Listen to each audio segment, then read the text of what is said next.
नमस्कार दोस्तों।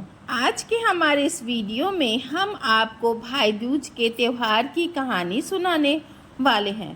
तो दोस्तों, एक समय की बात है, एक बूढ़ी अम्मा थी। उनके एक बेटा और एक बेटी थी। बेटी की शादी हो चुकी थी। एक दिन भाई दूज के त्यौहार पर बेटे ने बहन के घर जाने का आग्रह किया।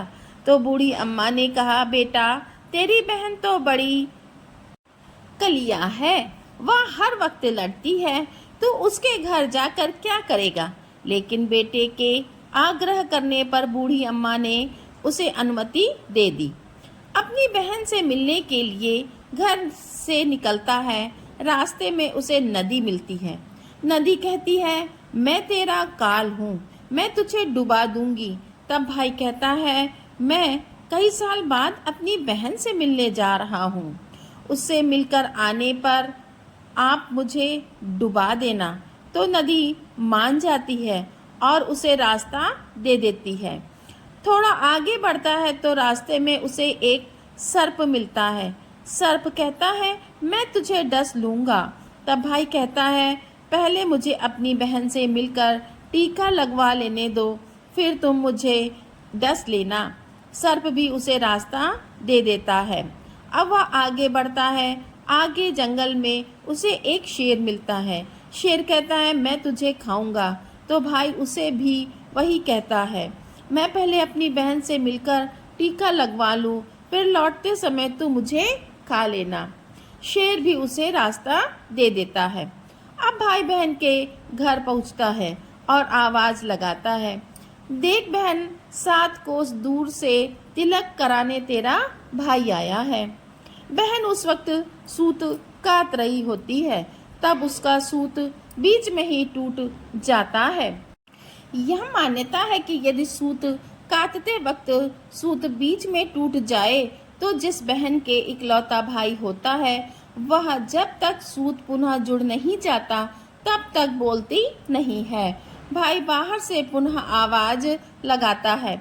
भाई की आवाज सुनकर जब बहन जवाब नहीं देती है तो भाई मन में सोचता है, मुझ गरीब से मेरी बहन बात नहीं करना चाहती है।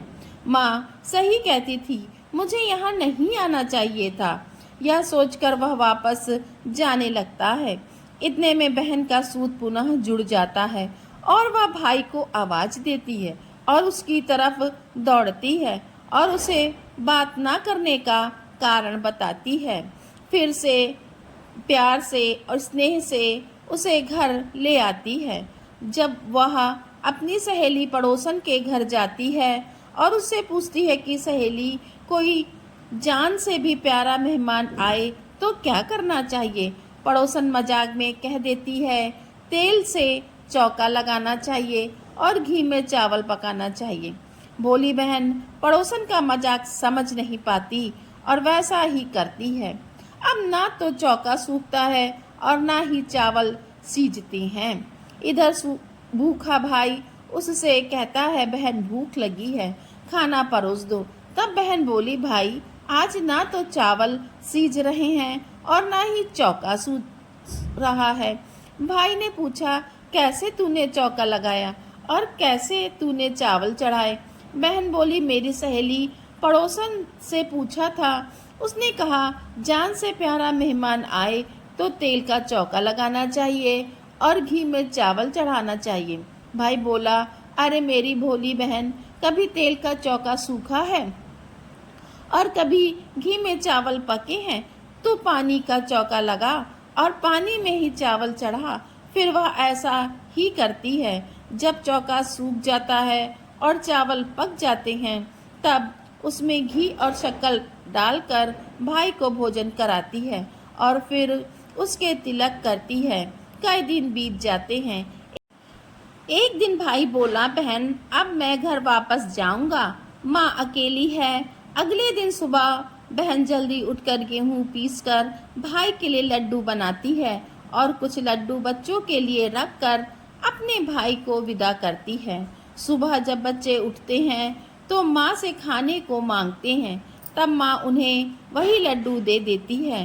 तब वह देखती है, यह क्या, सारे लड्डू हरे रंग के हो गए हैं। फिर वह चक्की में देखती है तो उसमें गेहूं के साथ एक सांप भी पिस गया होता है। वह उन लड्डुओं को फेंक देती है और अपने भाई के पीछे भागती है। रास्ते में एक पेड़ के नीचे उसका भाई बैठा होता है। उसे देखकर भाई बोला, क्या हुआ बहन? तो बहन पूछती है, मैंने तुझे लड्डू बांधे थे, वह कहाँ है? भाई बोला, तेरे लड्डू मैंने अभी नहीं खाए, पेड़ पर टांगे हैं, ले ले। वह पेड़ से लड्डू उतारती है और वही गड्ढा कर उन लड्डुओं को गाड़ देती है। फिर अपने भाई को सारी बात बताती है। भाई बोला, बहन तूने एक बार तो मुझे मौत से बचा लिया, लेकिन मैं पीछे कईयों को साई देकर आया हूँ। और बहन को सारी बात बताता है। वह दोनों वहाँ बैठे बात कर ही रहे होते हैं कि बहन भाई से पानी मांगती है। भाई बोला, थोड़ी दूर एक तालाब है, वहाँ से मैं अभी पानी लेकर आता हूँ। बहन बोली, मैं खुद जाती हूँ और पानी पीकर वापस आती हूँ। वह पानी पीने तालाब पहुँचती है तो देखती है वहाँ एक बुढ़िया बैठी है। वह उसके पास जाकर उससे पूछती है, माँ तुम यहाँ क्यों बैठी हो? तब वह बुढ़िया कहती है, मैं विधाता हूँ, एक बहन के भाई की टाँत गड़ रही है। तब वह पूछती है, माता वह कौन भाई है? तब विधाता कहती है, एक भाई जिसके प्यार में उसकी बहन ने सांप की हत्या कर दी। बहन सोचती है, यह तो मेरा ही भाई है। वह घबरा जाती है और विधाता से पूछती है, माता उस भाई को इस श्राप से बचाने के लिए क्या करना होगा? विधाता उसे बताती है कि उसकी एक बहन है, जब वह उसे गालियां दे और उसकी शादी होने तक यदि वह हर घाट को टाल देती है तो उसका भाई बच सकता है। वह तुरंत अपने भाई के पास जाकर उसे कहती है, भाई मैं तुझे माँ के घर तक छोड़ने चलूंगी, लेकिन रुक, मैं अभी आती हूँ। और वह शेर के लिए मांस, सांप के लिए दूध और नदी के लिए ओढ़नी लाती है और दोनों भाई बहन आगे बढ़ते हैं। रास्ते में उन्हें पहले शेर मिलता है। जैसे ही वह भाई को खाने के लिए आगे आता है, बहन उसके आगे मांस का टुकड़ा डाल देती है। शेर मांस के टुकड़े को खाने में लग जाता है और दोनों भाई बहन आगे चलते हैं। आगे उन्हें वह सांप मिलता है। जैसे ही सांप उसे डसने के लिए आगे आता है, बहन सांप के आगे दूध का प्याला रख देती है। सांप दूध पीने लगता है। वह दोनों अब आगे चलते हैं। रास्ते में उन्हें नदी मिलती है तो भाई को डुबाने को तैयार होती है, पर बहन नदी को ओढ़नी उड़ा देती है। खुश होकर नदी रास्ता दे देती है।